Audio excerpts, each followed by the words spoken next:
Harusi ilisimama ghafla. Kile kilichofichuliwa madhabahuni kiliacha wageni wakipiga mayowe. Asubuhi hiyo ya Jumamosi ilikuwa tofauti sana mjini Nakuru. Kanisa la Mtakatifu Petro lilikuwa limepambwa kwa maua meupe na viti vya kifahari vilivyowekwa kwa mpangilio wa kuvutia. Watu walikuwa wakifika mmoja baada ya mwingine wakiwa na mavazi ya kuvutia, kana kwamba walikuwa wamealikwa kwenye sherehe ya watu mashuhuri. Harusi hiyo ilikuwa gumzo kwa wiki nyingi. Bwana harusi, Baraka Mwangi, alikuwa mfanyabiashara mkubwa wa kampuni za bima, uwekezaji na mali isiyohamishika. Watu wengi walimjua kama mtu mwenye pesa, heshima na moyo wa kusaidia jamii. Lakini siku hiyo, macho yote yalikuwa kwa Neema. Neema alikuwa mwanamke mwenye tabia ya upole, mwenye sauti ya heshima na uso uliovutia kila mtu aliyemwona. Alikuwa mwalimu wa shule ya msingi ambaye hakuwahi kujivunia uzuri wake wala maisha aliyoenda kuingia. Kweli Baraka amebahatika, baadhi ya wanawake walinong'ona. Lakini nyuma ya tabasamu za wageni kulikuwa na hali ya ajabu ambayo haikuonekana wazi. Mama yake Baraka alikuwa akitoka nje ya kanisa mara kwa mara kupokea simu. Kaka yake mkubwa naye alikuwa na wasiwasi usoni, kana kwamba kuna jambo lilikuwa limemlemea. Neema alipoingia chumba maalum cha maharusi, alimkuta rafiki yake Asha akimtazama kwa macho ya mashaka. "Kuna nini?" Neema aliuliza taratibu. Asha akasita kidogo. "Neema, kuna maneno nilisikia nje, lakini sijui kama ni kweli." "Maneno gani?" "Kuna mtu amesema hii harusi haitamalizika leo." Neema akacheka kwa nguvu kidogo ili kuficha hofu. "Acha hizo, watu hupenda maneno." Lakini hata baada ya kusema hivyo, moyo wake ulianza kwenda mbio. Nje, magari ya kifahari yaliendelea kuwasili. Wanasiasa, wanabiashara na viongozi wa dini walikuwa wameketi mstari wa freli. Kila mtu alisubiri kumwona Baraka akimvisha Neema pete. Hakuna aliyejua kuwa ndani ya saa moja kanisa hilo lingegeuka sehemu ya kilio, mshangao na siri nzito ambazo zingetikisa familia nzima. Baraka alikuwa amesimama mbele ya kioo ndani ya chumba chake maalum kanisani.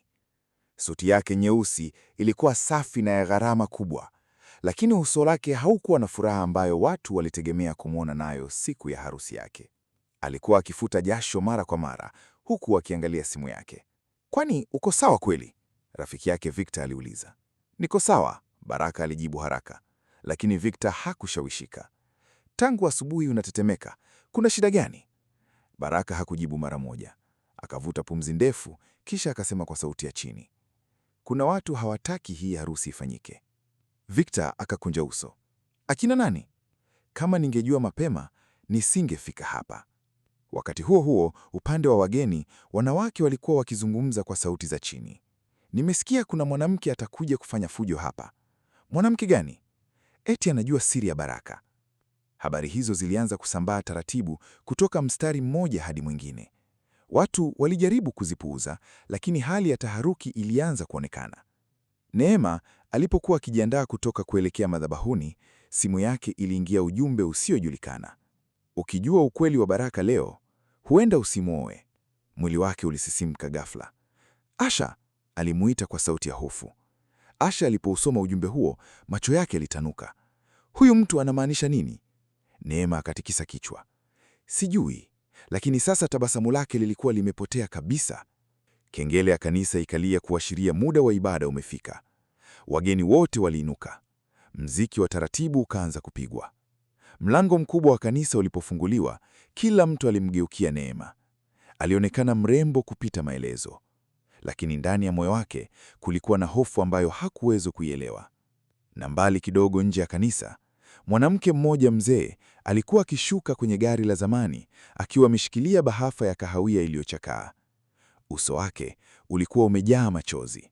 Muziki wa harusi uliendelea taratibu, huku wageni wakisimama kumwona Neema akitembea kuelekea madhabahuni. Kamera zilikuwa zikirekodi kila hatua yake. Watu walitabasamu, wengine wakifuta machozi ya furaha. Lakini nyuma kabisa ya kanisa, mwanamke yule mzee aliingia polepole. Alivaa dera la zamani la rangi ya bluu na kichwani alikuwa amefunga kitambaa cheusi. Hakufanana kabisa na wageni wengine waliokuwa wamevalia mavazi ya kifahari. Mhudumu mmoja alimzuia. "Bibi, harusi inaendelea. Nahitaji kumwona Baraka," mwanamke huyo alisema kwa sauti iliyotikiswa na uchungu. "Baada ya ibada utaongea naye." "Hapana," alisema kwa msisitizo. "Nikichelewa maisha ya watu yataharibika." Kauli hiyo ilimfanya mhudumu wabaki kimya kwa sekunde chache. Ndani ya kanisa, mchungaji alianza ibada. "Ndugu wapendwa, leo tumekusanyika hapa," lakini kabla hajamaliza, mlango wa nyuma ulifunguliwa kwa nguvu kidogo. Mama yake Baraka alipomwona yule mwanamke, uso wake uligeuka ghafla. "Wewe?" alisema kwa hofu. Mwanamke huyo akaanza kutembea mbele huku ameshika ile bahasha kwa nguvu. Baraka naye alipogeuka na kumwona, damu ilimtoka usoni. "Impossible," alinong'ona.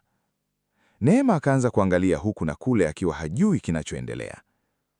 Mwanamke huyo alipofika karibu na madhabahu, baadhi ya wazee waliinuka kwa mshangao kana kwamba walikuwa wamemwona mtu aliyeamini hatarudi tena.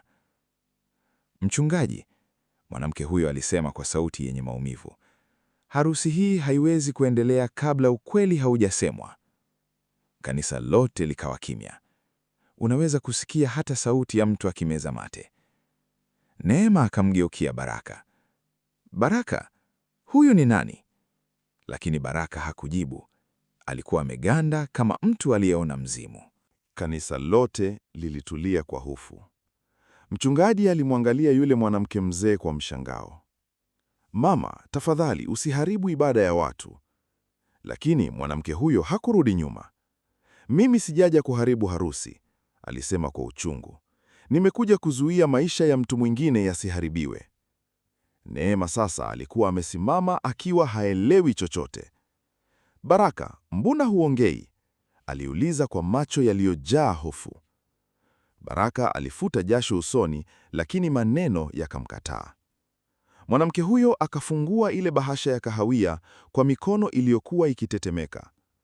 Ndani kulikuwa na picha za zamani na baadhi ya nyaraka. "Mchungaji," alisema, "huyu mwanaume anayetaka kuoa leo ana siri ambayo hajawahi kumwambia huyu msichana." Wageni wakaanza kunong'onyana tena. Mama yake ya Baraka akaanza kulia polepole. "Usifanye hivi Rehema, tafadhali," alisema kwa sauti ya kuomba. Neema akageuka kwa mshangao. "Rehema?" Mwanamke huyo akamtazama Neema moja kwa moja. "Ndiyo, mimi ni Rehema." "Ana uhusiano gani na Baraka?" Neema aliuliza kwa sauti ya kutetemeka. Kabla mtu hajajibu, mwanaume mmoja aliyekuwa amekaa nyuma waliinuka ghafla. "Baraka alitakiwa kusema ukweli mapema," alipaza sauti. Kanisa lote likachanganyikiwa.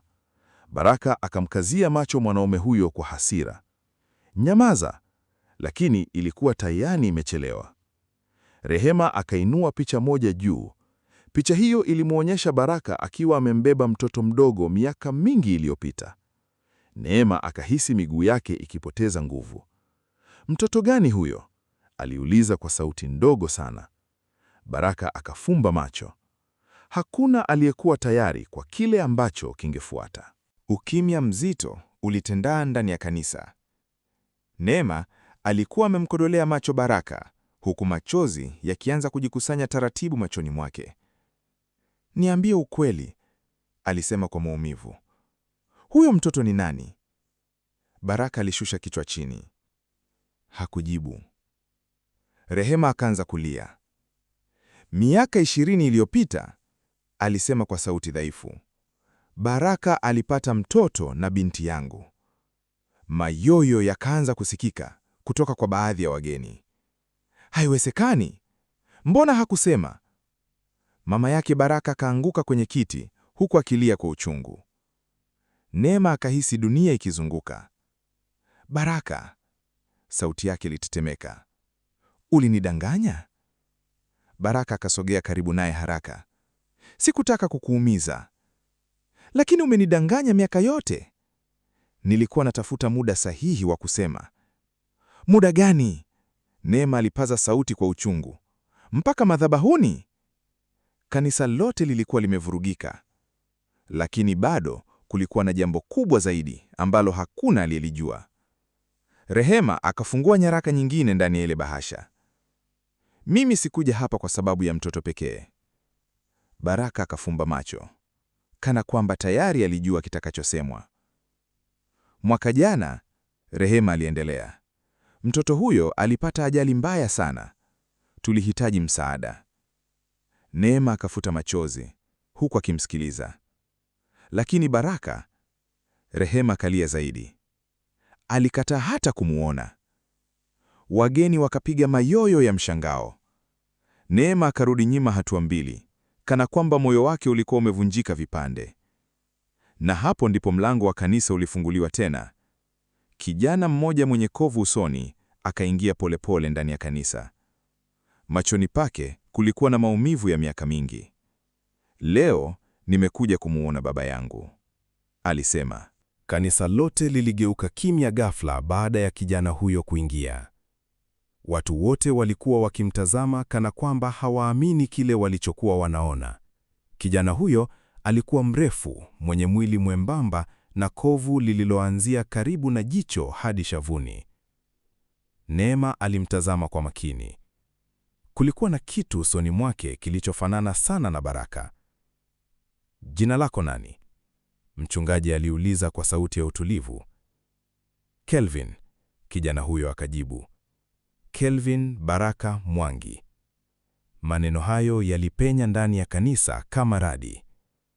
Baraka akainama kichwa chini, huku macho yake yakijaa machozi kwa mara ya kwanza tangu ibada ianze. Kelvin akaendelea kutembea mbele polepole. Miaka yote nilikulia nikijua baba yangu ni mtu mkubwa sana, alisema. Nilikuwa naambiwa siku moja angenitafuta. Rehema akaanza kulia kwa uchungu. Lakini siku hiyo haikuwahi kufika. Neema akashika kifua chake kwa maumivu makubwa kuliko hasira. Baraka akasogea karibu na Kelvin. Mwanangu. Lakini Kelvin akarudi nyuma haraka. Hapana, alisema kwa uchungu. Usiniite hivyo leo mbele za watu. Wageni walikuwa kimya kabisa sasa. Kelvin akatoa faili dogo kutoka mfukoni. Mama yangu alikufa miezi 6 iliyopita, akiwa na deni kubwa la hospitali. Nilimtafuta baba yangu mara nyingi. Baraka akafumba macho. Lakini kila nilipokuja kwa kampuni yake, walinzi waliniambia hana muda. Neema akamtazama Baraka kwa macho ya maumivu makubwa kuliko hasira. Haya yote ni kweli? Baraka hakujibu. Kelvin akavuta pumzi ndefu. Nilikuja leo si kuharibu harusi. Nilikuja kuona kama kweli baba yangu angeweza kuniangalia hata mara moja usoni. Kanisa lote lilikuwa limetulia kwa huzuni nzito. Lakini ghafla, mwanaume mmoja mwenye suti ya kijivu alisimama nyuma ya kanisa. Kelvin hajui ukweli wote, alisema kwa sauti nzito. Na kila mtu akageuka kumtazama. Mwanaume huyo alianza kutembea kuelekea mbele ya kanisa, huku macho yote yakimfuata. Baraka alipoona uso wake, alistuka vibaya. Daniel, alisema kwa hofu. Daniel alikuwa mdogo wake Baraka. Tofauti na Baraka aliyekuwa tajiri na maarufu, Daniel aliishi maisha ya kawaida sana Kisumu, akiwa mfanyabiashara mdogo wa vifaa vya ujenzi. Lakini siku hiyo, uso wake ulikuwa umejaa hasira iliyokuwa imekaa miaka mingi. Leo ukweli lazima usemwe wote, Daniel alisema. Mama yao akaanza kutikisa kichwa huku akilia. Hapana Daniel, tafadhali. Lakini Daniel hakusimama. Akamtazama Kelvin kwanza. Mama yako hakufa maskini kwa sababu Baraka alikuwa hana uwezo wa kusaidia. Baraka akapaza sauti. Daniel, inatosha. Hapana, Daniel alijibu kwa nguvu. Umetunyamazisha miaka mingi. Kanisa lote likawa kimya tena. Daniel akamgeukia Neema. Unamuona huyu mwanaume kama mtu mkamilifu, Lakini kuna kitu hujui. Neema alibaki kimya huku machozi yakitiririka. Daniel akaendelea. Miaka iliyopita, baba yetu alipokufa, aliacha sehemu ya mali kwa Kelvin kupitia mama yake. Wageni wakaanza kunong'onanya kwa mshangao. Lakini Baraka? Daniel akamkazia macho kaka yake. Alificha nyaraka hizo. Mayoyo yakasikika tena ndani ya kanisa. Baraka akatikisa kichwa haraka. Sio kweli. Daniel akatoa bahasha nyingine. Nina nakala zote. Neema akahisi moyo wake ukiuma zaidi. Aliyekuwa anataka kuwa mume wake alikuwa anabadilika mbele yake kila dakika. Lakini bado hakuelewa jambo moja. Kama ni kweli, alisema kwa sauti dhaifu, kwa nini hukuniambia mapema? Baraka akamtazama kwa macho yaliyojaa majuto. Kuna sababu sikutaka ukweli huu utoke. Kwa nini? Baraka akabaki kimya kwa sekunde kadhaa. Halafu polepole akasema maneno yaliyolifanya kanisa lote litetemeke. Kwa sababu maisha ya Kelvin yako hatarini. Watu wote walibaki kimya baada ya kusikia maneno hayo. Kelvin akakunja uso kwa mshangao. Unamaanisha nini? Baraka akaanza kutembea polepole kuelekea mbele ya madhabahu. Kwa mara ya kwanza, sauti yake haikuwa ya mtu tajiri mwenye kujiamini. Ilikuwa sauti ya mtu aliyekuwa amechoka kubeba siri nzito. Mimi si mkamilifu, alisema kwa huzuni. Nilifanya makosa mengi. Neema akafuta machozi huku akimsikiliza. Lakini sikuwahi kumkataa Kelvin kwa sababu simpendi. Daniel akacheka kwa uchungu. Basi sema ukweli wote. Baraka akavuta pumzi ndefu. Miaka mingi iliyopita nilikuwa kwenye biashara mbaya sana. Kanisa lote likatega masikio. Kulikuwa na watu hatari tuliokuwa tukifanya nao biashara ya ardhi na fedha. Neema akatikisa kichwa kwa mshtuko. Baraka akaendelea. Siku walipojua nina mtoto, walitaka kutumia Kelvin kuniumiza. Kelvin akabaki akimtazama bila kusema neno. Ndio maana nilimweka mbali. Rehema akafuta machozi. Lakini hukutakiwa kutoweka kabisa.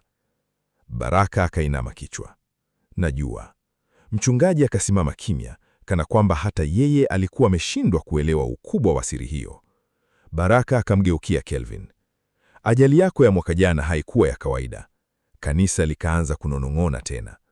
Kuna mtu alitaka kukuua. Kelvin akashtuka. Unasemaje? Baraka akatoa simu yake na kufungua picha. Baada ya ajali yako, nilianza kukulinda kwa siri. Neema akamkodolea macho. Ulikuwa ukimfuatilia? Ndiyo. Kwa nini hukusema? Kwa sababu nilijua siku ukweli ukitoka, watu wale wangerudi tena. Daniel akabaki kimya sasa. Lakini kabla mtu hajazungumza, simu ya Baraka ikaanza kuita. Alipoangalia jina lililoonekana, uso wake ukabadilika ghafla. Na kwa sauti ya chini sana alisema, wamenipata. Hofu ilitanda ndani ya kanisa. Baraka alishika simu yake kwa nguvu huku mikono ikitetemeka. Hakutaka kupokea, lakini simu iliendelea kuita tena na tena. Neema akamsogelea. Ni nani? Baraka hakujibu mara moja. Alitazama watu waliokuwa ndani ya kanisa kana kwamba alikuwa anawaona kwa mara ya mwisho. Kisha akapokea simu. Sema. Sauti nzito ya mwanaume ikasikika upande mwingine. Ulitakiwa kunyamaza, Baraka. Mwili wake ukasisimka. Waache watu wangu, Baraka alisema kwa sauti ya chini. Basi, fanya tulivyokuambia. Simu ikakatwa. Baraka akafumba macho kwa maumivu. Kelvin sasa alikuwa amechanganyikiwa zaidi. Kuna nini kinaendelea? Baraka akamgeukia pole pole. Watu niliowahi kufanya nao biashara walipoteza pesa nyingi miaka iliyopita. Daniel akaingilia, na Baraka alikataa kuendelea nao. Baraka akatikisa kichwa. Walinitishia kuniua. Nilipokataa, wakaanza kunifuatilia. Neema akahisi baridi mwilini. Na Kelvin, walijua yeye ndiye udhaifu wangu mkubwa. Kanisa lote lilikuwa kimya kabisa sasa. Baraka akamtolea Kelvin bahasha ndogo. Mimi nilikuwa nikikutumia pesa kupitia watu wengine kwa siri. Kelvin akaifungua polepole. Ndani kulikuwa na risiti za karo, matibabu na kodi ya nyumba iliyokuwa imelipwa miaka mingi. Macho yake yakaanza kujaa machozi. Yote haya, alisema kwa sauti iliyovunjika. Ulikuwa wewe. Baraka akatikisa kichwa. Sikuweza kukukaribia moja kwa moja. Rehema akaanza kulia zaidi. Kwa nini hukuniambia? Niliamini mkijua ukweli, mungekuwa hatarini zaidi. Neema akamwangalia Baraka tofauti sasa. Maumivu aliyokuwa nayo bado yalikuwepo, lakini kwa mara ya kwanza alianza kuona hofu aliyokuwa ameibeba mwanaume huyo miaka mingi. Ghafla, nje ya kanisa, sauti ya breki za gari ikasikika kwa nguvu. Watu wakageuka dirishani. Magari mawili meusi yalikuwa yamesimama nje, na wanaume watatu wakaanza kushuka polepole. Tahadhari ilitanda ndani ya kanisa lote. Baadhi ya wageni waliinuka kwa hofu. Wanawake wengine wakaanza kuwaondoa watoto pembeni, huku wanaume wakitazamana kwa wasiwasi. Baraka alipoona wale wanaume wakiteremuka kwenye magari, uso wake ulipoteza kabisa matumaini. Wamefika, alisema polepole. Neema akamshika mkono kwa nguvu. Baraka, hawa ni kina nani? Kosa kubwa la maisha yangu. Mlango wa kanisa ukafunguliwa. Mwanaume mmoja mnene mwenye ndevu nyingi akaingia akiwa na walinzi wawili nyuma yake. Hakukuwa na kelele tena ndani ya kanisa. Kila mtu alikuwa amejaa hofu. Mwanaume huyo akatabasamu kidogo. Harusi nzuri sana. Baraka hakujibu. Mwanaume huyo akamwangalia Kelvin. Huyu ndiye kijana? Kelvin akarudi nyuma kidogo. Neema akaanza kulia. Jamani, hii ni nyumba ya Mungu. Lakini mwanaume huyo alimkatiza. Tulikuja kuchukua kilicho chetu. Baraka akasogea mbele haraka. Waacheni, nitafanya chochote. Daniel akamshika kaka yake. Huwezi kuendelea kuwaogopa milele. Mchungaji naye akasimama mbele. Hapa hakuna atakayeumia. Mwanaume huyo akacheka kwa dharau. Lakini kabla hali haijaharibika zaidi, Kelvin akasogea mbele kwa ujasiri. Mimi nimechoka kukimbia. Kila mtu akamwangalia. Kelvin akamkazia macho yule mwanaume. Miaka yote nimeishi bila baba. Leo nimejua ukweli. Sitaki tena familia yangu iishi kwa hofu. Baraka machozi yakamtoka. Mwanangu. Kwa mara ya kwanza, Kelvin hakurudi nyuma. Badala yake, alimkaribia Baraka polepole. Halafu akamkumbatia mbele ya watu wote. Kanisa lote likaanza kulia, na yule mwanaume aliyekuwa amejaa hasira akabaki akiwaangalia kimya, kana kwamba hata yeye hakutarajia kuona jambo hilo.